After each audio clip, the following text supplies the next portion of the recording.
Okay, welcome to the very, very special episode of the Bali Business Review today. We have been waiting a long time to get special access to our special guest today, Director Made, who comes to us from the Kantor Jasa Penilai Public, which is the KJPP in Indonesia. And you might wonder what would be the purpose for us to bring such a esteemed figure to the show. And it simply is the simple matter of getting factual information to our audience, to our viewers about who is actually setting the prices to property in Bali. The real estate industry we find is very noisy. It's full of opinions, but nobody goes to actual sources to find the truth. So today we're very, very honored to have Pak Made join us on the Bali Business Review and understand a little bit more about what's happening. Pak Made will be speaking in Bahasa Indonesia. I'll be asking him the questions in English. And with my, let's just say, less than skillful Bahasa Indonesia skills, we'll be trying to facilitate this conversation. Okay. All right. Selamat datang, Pak Made. Selamat datang. Terima kasih. Yeah, sama-sama. So the KJPP in America would be the equivalent of the, let's see what it is. It would be an appraisal firm or a certified appraiser. In Australia, it looks like it would be the Australian Property Institute. So we found a senior official here in Indonesia from the equivalent that can help us answer some question. Okay, we'll begin by asking Pak Made some questions about his background. Pak Made, boleh kasih kita lebih tahu apakah karir Anda ya? Anda mulai dari kapan dan sudah berapa lama kerja di KJPP dan misi dan visi dan tujuan untuk KJPP apa? Baik, terima kasih waktunya. Makasih. Terima kasih.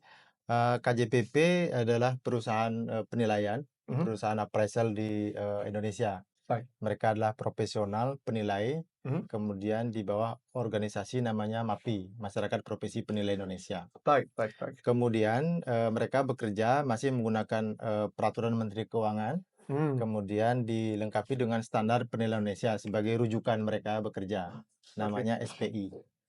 Kemudian saya bekerja sebagai penilai sejak 2005. Sekarang sudah hampir 20 tahun. Wow. Jadi setelah lulus master penilaian di Gajah Mada, saya langsung mendirikan perusahaan penilaian di Indonesia. Waktu itu masih bergabung sama teman-teman di Jakarta. Baik. Ya, saat ini saya sebagai owner KJPP Sumerta Dana dan Rekan. Kita ada cabang di Jakarta 2, Betul. Jakarta dan Bekasi, kemudian ada di Jawa Timur, Betul. kemudian ada di Mataram. Oke. Ya, dalam waktu dekat kita akan buka 3 cabang lagi di NTT, Balikpapan, sama di Medan. Okay, Yeah. super. Terima kasih, Pak Made. For our, let's say, audience out there, let me take some of these terms and put them into terms that everyone can understand. Pak Made is a master's degree graduate from one of the best universities in Indonesia, University of Gajah Mada. He's over 20 years of experience in this industry. He's actually attained certifications from the Ministry of Finance from Indonesia. He's opening branches all over of his office in Indonesia, including ones in Lombok and Eastern Indonesia. And so, Pak Made, I guess you would be an authority to speak about appraisal. Okay, let's get into our first important question, which is the valuation method. Okay. Bapak, can you tell us what is the method of valuation to estimate the prices and the value of villas in Bali? What is your methodology? Okay. Terima kasih. Kalau metode di Indonesia memang berbeda dengan negara-negara maju lainnya.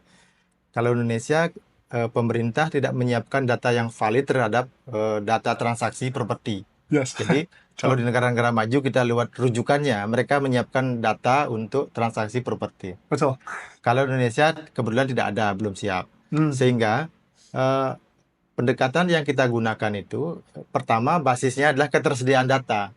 Okay. Kalau dia data pasarnya ada, itu kita eksekusi dengan pendekatan pasar. Kalau datanya ada. Okay. Kalau properti itu tidak mencukupi datanya, data pasarnya tidak mencukupi atau tidak kita yakini ketersediaannya, maka kita pakai step kedua. Apakah properti itu adalah income producing property atau properti yang menghasilkan pendapatan? Betul. Ya. Kalau kebetulan aset yang kita nilai itu adalah aset menghasilkan pendapatan dan datanya lengkap, itu bisa kita eksekusi dengan pendekatan pendapatan.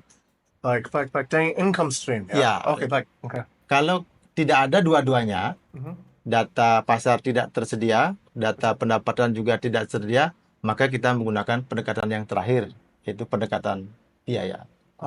Okay. Jadi itu pilihannya. Kalau datanya ada, kita gunakan yang data paling pertama itu namanya pendekatan pasar paling bagus memang. Okay, Ya, got it. karena kita mau merekomendasikan nilai pasar. Okay, so I'm going to try my best to reinterpret what Patmade said. And if I'm wrong, for fact checkers, let me know. Okay. So what I understand is that the first method is to look for the valuation on the marketplace. If there is an equivalent property on the marketplace, Patmade will use that as the first method. The second will be that he will look for an income stream of similar properties and then use the income stream method to evaluate the value of the property. And the third, if there's no data in either category, he will have to then go and look at what the cost of the actual property will be to replace and build. Did I get that, guys, right? Okay, perfect. We have some off-screen Boss Indonesia checkers for me. The initial part of what Papmade said was also that unlike some countries where there are records that are very detailed about what transaction values have occurred, in Indonesia, those records don't exist. Okay, so these then become the evaluation methods to find out how to value a property. Okay, thank you. Okay, let's move on to our second question, which is, Patmade, what are, let's say, 3 to 5 factors that really affect the valuation of properties that are going to be in the hospitality or tourism business? Kalau properti secara umum dipengaruhi oleh paling tidak 4 hal secara umum. Okay. Pertama itu demand ya Pak, demand, minat, daya beli. Kemudian variabel kedua itu adalah utilitas, kemampuan dari properti itu menghasilkan pendapatan atau kepuasan kepada ownernya. Baik. Kemudian yang ketiga itu scarcity, tingkat kelangkaan dari properti itu. Kalau properti itu memiliki view yang bagus, kemudian akses ke pantai yang bagus, tingkat kelangkaannya tinggi, maka nilai properti itu akan lebih tinggi. Baik. Terus yang terakhir itu adalah yang mempunyai transferability. Properti itu sebenarnya dapat dipindah tangankan, bisa diperjualbelikan. Kalau kita lihat properti sewa misalnya, itu ada beberapa memang di kontrak sewanya itu nggak boleh dipindah tangankan, sehingga secara aktual itu nggak bisa diperjualbelikan. Nilai pasarnya nggak bisa dibentuk. Okay, baik. Tidak bisa dibentuk dari kontrak sewa. Kalau memang perjanjiannya sewa, kebetulan tidak boleh dipindah tangankan. Salah satunya itu poinnya. Mungkin dari 4 variabel itu yang secara umum dikelompokkan menjadi lokasi. Lokasi yang mempengaruhi properti itu dipengaruhi oleh itu. Kemudian yang kedua, ada juga disebut dengan analisa penggunaan tertinggi dan terbaik atau highest and best use analysis. Jadi properti yang memiliki nilai tertinggi itu adalah properti yang menghasilkan pendapatan tertinggi. Pasti. Okay. Jadi pendapatan tertinggi itu parameternya biasanya kalau di kita itu ada 4. Pertama itu secara hukum dia diizinkan untuk dilakukan investasi di atas properti itu. Kemudian yang kedua itu adalah secara fisik layak, tidak memerlukan biaya banyak investasinya. Yang ketiga itu adalah memberikan pendapatan atau return tertinggi. Nah, dari pilihan-pilihan itulah yang disebut dengan analisa HBU. Kita pilih yang paling tinggi. Baik. So what we've been able to do is to break down the macro and micro conditions for how to support property valuation. The macro conditions include demand, utility, scarcity, and also the transferability. Patmade actually mentioned something pretty funny, which was on a lot of leasehold agreements, the transferability might be a little bit strange because how exactly do you transfer a lease, right? Scarcity, how scarce is it? How easy is it able to be replaced? Utility, how much benefit does it actually provide? Demand, how many people are seeking that? So that is your macroeconomic conditions. Your microeconomic conditions then look a little bit like this. The feasibility, starting from the legal side first. Does the actual location have the correct permitting to allow for that particular industry, that particular idea to actually be built. That's the legal feasibility. The second is the physical feasibility. Does the land actually have, let's say, conditions which prevent any particular building to be built on it? Yeah. Okay. Third, economic feasibility. Last is maximum productivity. The areas in land that have the most potential for producing the most revenue are valued the highest due to their maximum productivity. Sudah benar, yeah? Okay. We had to do that a few times, but it went in. Okay, good. Okay, thank you, thank you. That was super good. Many owners reference their Airbnb, Booking.com, online, let's say, earnings or asking prices from agents. How does your valuation method adjust for projected cash flow versus speculative pricing? Kalau properti yang berafiliasi atau dibantu dipasarin oleh agen-agen properti, baik itu Traveloka, pergi-pergi.com, ada sejenisnya, itu pertama mereka ada biaya ke sana. Betul. Sehingga walaupun tingkat huniannya tinggi, rate-nya juga mungkin tinggi, tapi ada biaya tambahan untuk mengelola itu. Nah, Betul. itu juga harus dihitung dalam proyeksi laporan keuangan menjadi biaya, Oh gitu. Oke. mengurang pendapatan. Betul, betul, betul. Sehingga kita sebagai penilai properti menggunakan pendekatan pendapatan di situ akan melihat net operating income dari properti itu setelah dikurangi seluruh biaya, baik biaya langsung maupun biaya tidak langsung, termasuk biaya mengisi kamar-kamar mereka. Mengerti. Kalau mereka ada afiliasi dengan manajemen aset, manajemen properti, termasuk brand yang bekerja pada hotel itu, Betul. ada royalti kepada, harus kita kurangkan dulu. Semua penggunaan brand atau royalti yang harus dibayarkan oleh properti kepada pemilik brand, misalnya hotel Ibis, bayar ke Ibis, itu harus dikeluarkan dulu berapa persen. Mungkin lebih tinggi tingkat okupansinya, mungkin lebih tinggi rate-nya, tapi kalau sudah dikurangkan nanti ketemu nilai bersihnya. Kalau tidak, itu akan menjadi potensi penilaian bisnis karena itu ada intangible asset yang masuk ke nilai aset. Harus kita keluarkan dulu intangible asset dari properti itu. Okay, so maksudnya apa? Okay, so the understanding is you have to separate these royalty and costs for commissions on different platforms because that has nothing to do with the actual asset value. Yeah. Yes. Okay. Perfect. Okay. Super bagus. This is really good stuff. Hopefully you guys are learning a lot just like I am right now. My Bahasa Indonesia skills are at the maximum at this point. I've heard so many good things. Okay. Seriously. So in Bali's inflated listing environment, how does the KJPP avoid being influenced by unrealistic market comparables and reassures that valuations are grounded in reality, not hype? So okay. Properti yang ditawarkan di Bali itu pada banyak kasus masih dimiliki oleh penduduk asli atau pemilik pertama yang dapatnya dari warisan. Kemudian ada juga properti yang sudah dikelola oleh investor. Betul. Ya, untuk properti-properti yang dikelola investor itu mereka sudah membelinya sudah mahal, kemudian dia akan menjualnya dengan kondisi dengan ekspektasi mereka. Nah, kalau yang dilebih-lebihkan itu sebenarnya itu adalah yang dijual oleh investor atau pemilik asli yang sudah dikelola oleh investor, baik dengan cara menjualnya bertahap, ada pembelian bertahap, atau dengan cara lain transaksi mereka sesuai dengan kesepakatan. Secara umum KJPP akan melakukan verifikasi data banding. Data yang dia terima dari supplier atau agent, mereka akan lakukan verifikasi. Banyak cara tentunya. Caranya itu pertama akan melakukan dia sebagai buyer. Rata-rata dia berpura-pura sebagai pembeli untuk menguliti data itu sampai di berapa dia akan lepas. Dia akan menawar. Nah, misalnya ada properti yang ditawarkan 1 miliar. Betul. Ya, jadi appraisal akan menanyakan boleh nggak di angka 700? Pasti. Di 700. Kalau nggak dikasih di 700 dia nanya lagi, Pak saya punya uang 750, masih dilepas nggak? Sehingga potensi transaksinya dia dapatkan itu. Betul. Yang paling real. Itu yang pertama. Kedua, dia akan mengumpulkan data seperti itu sebanyak-banyaknya. Kemudian data yang banyak yang sudah dia pilih itu, Mhm. dia akan lakukan analisa statistika. Okay. Dia akan pilih min, nilai yang di tengah-tengah dari data yang kita pilih itu.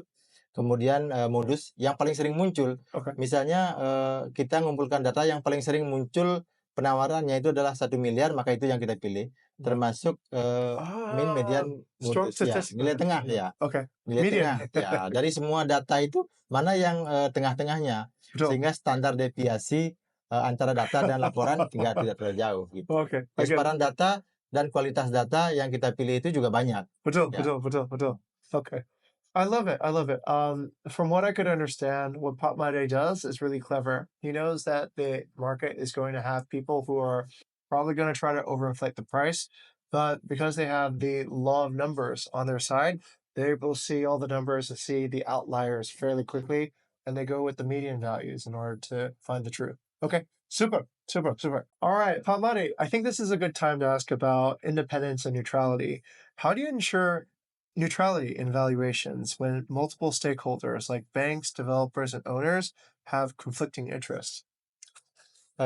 Kalau kita berbisnis penilai dalam konteks kita menjaga profesionalisme penilai di Indonesia, Mhm. maka independensi itu menjadi kunci utama. Mm, Kedua, integritas. mm, Kemudian juga banyak sekali parameter yang harus kita penuhi. Salah satu mungkin yang itu ya, independensi.